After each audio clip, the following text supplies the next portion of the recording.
My cousin stole my car and sold it. My parents defended him, now they're trying to sue me for support after he scammed them out of everything. I'm 28, male, and for the most part, I thought I had my life together. I've got a decent job, a solid group of friends, and I was saving up for my first house. My parents and I were never super close, but we talked often enough. Things were fine between us, at least until this whole mess started. There's always been one problem though. My cousin Jay. He's 26. And to put it bluntly, he's the type of guy who thinks the world owes him. I'm talking full-on entitled. The kind of person who always plays the victim when his life falls apart, even though it's always his own damn fault. We grew up together and it was constant drama. Every family gathering, every time we saw each other, Jay was in some kind of trouble. He got in fights, crashed cars, lied to everyone, and somehow my parents always excused it. Jay's had it rough, they'd say. He'll get his act together. Spoiler, he never did. Anyway, I tried to keep my distance from him once I moved out. I figured if I kept my head down, kept my own life on track, I could avoid his chaos. But the thing with people like Jay is that they don't stay out of your life. They drag you in whether you want it or not. And my parents? They've always been on his side, no matter what he's done. It's like they were blind to who he really was. It started with a phone call from my mom, Tuesday afternoon. Weird time for her to call, since she usually sticks to the weekends. Hey sweetie, listen, Jay's in a bit of trouble again. Of course he was. His car got towed and he's got no way to get around. We were thinking maybe he could borrow your car for a few days, just until he sorts things out. I could already feel myself getting pissed. My car wasn't some luxury ride or anything, but it was mine. I used it every day for work. There was no way I was letting Jay touch it. The guy had a history of wrecking anything with wheels.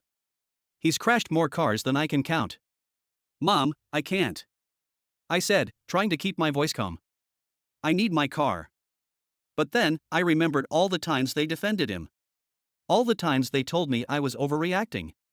This was what happened when you put blind trust in someone who clearly didn't deserve it. I don't know what you want me to do, I said, standing up. I'm not giving you any money. I tried to warn you about him. You didn't listen. She started crying. We were wrong. About everything. Please, we need your help. I shook my head. I can't help you. You made your choice when you sided with Jay. I can't fix this. Her eyes widened like she couldn't believe what I was saying. Please. We'll lose the house. I'm sorry, Mom. But I can't help you. I've got nothing left to give. She left.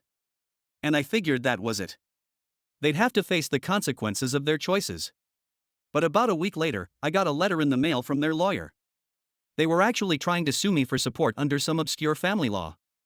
Apparently, there's a clause that says children have to provide for their parents if they're destitute. They were so desperate they were going to force me to help them.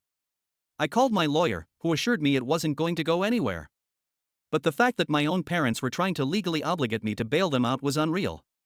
A few weeks after that, my dad showed up at my place. No heads up.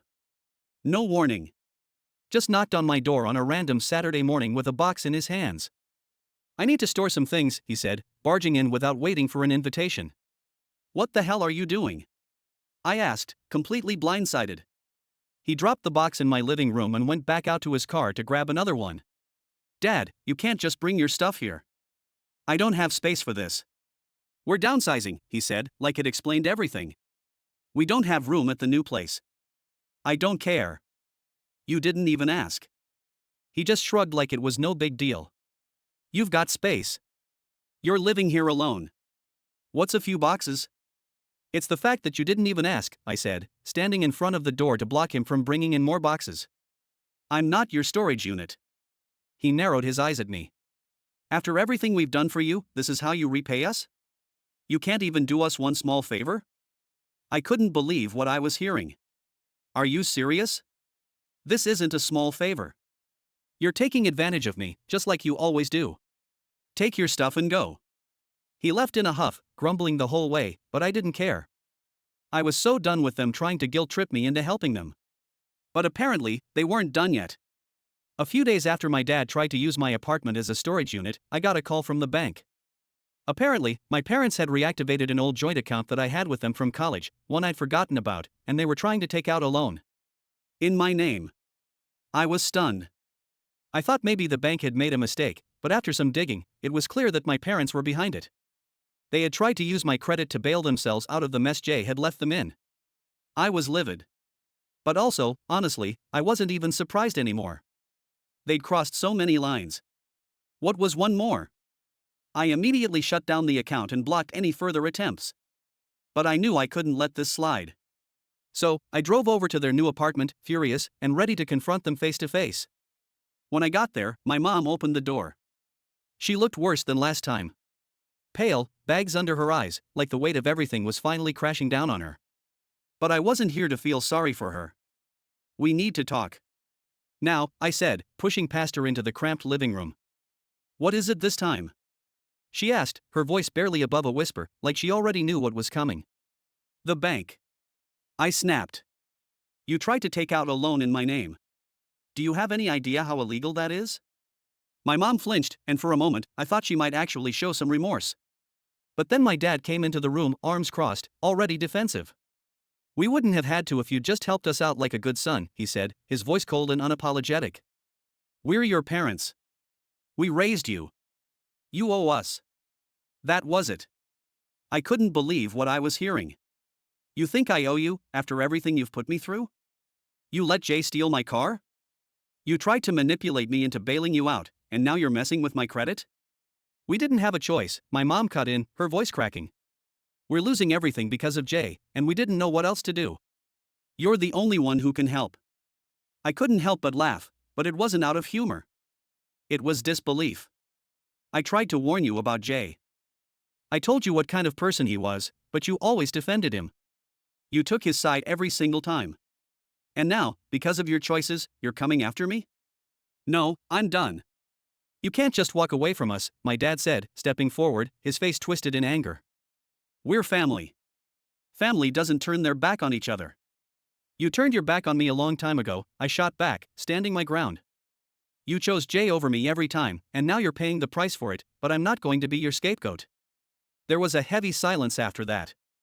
My mom was crying softly, her hands shaking, while my dad just stood there, glaring at me, like I was the one who'd betrayed them. But I didn't care anymore. I was done being the one they walked all over. I'm serious this time, I said, turning to leave. If I find out you've touched anything in my name again, I'll go to the police. I'm not kidding. This is over. I walked out, slamming the door behind me, and that was the last time I saw them. For weeks, I was on edge, half expecting them to try something else. But there was nothing. No calls, no letters, no surprise visits. They were finally out of my life. And honestly, it was freeing. I didn't have to worry about them anymore. Didn't have to be the one cleaning up the mess they made of their lives. I heard through the grapevine that they ended up losing the house. Jay disappeared. No one knows where he went after he scammed them, and frankly, I don't care. My parents moved into a cheaper place, and from what I hear, they're still struggling, still trying to figure out how to pick up the pieces. Do I feel bad? Maybe a little. They're still my parents, after all. But every time I think about reaching out, I remember how they chose Jay over me, how they tried to manipulate me, and how they crossed every line imaginable. They made their choices, and now they have to live with them. As for me, I'm doing fine. I'm finally able to focus on myself, on my own life, without the constant drama. I've got a new car, a steady job, and I'm still working toward buying that house. It's weird, but for the first time in years, I actually feel like I can breathe. Family is supposed to be there for you, but sometimes, you have to walk away to save yourself. And that's exactly what I did. If you stuck around for this whole wild ride, hit that subscribe button. Who knows? Maybe my cousin will come back from whatever hole he crawled into. At this point, nothing would surprise me.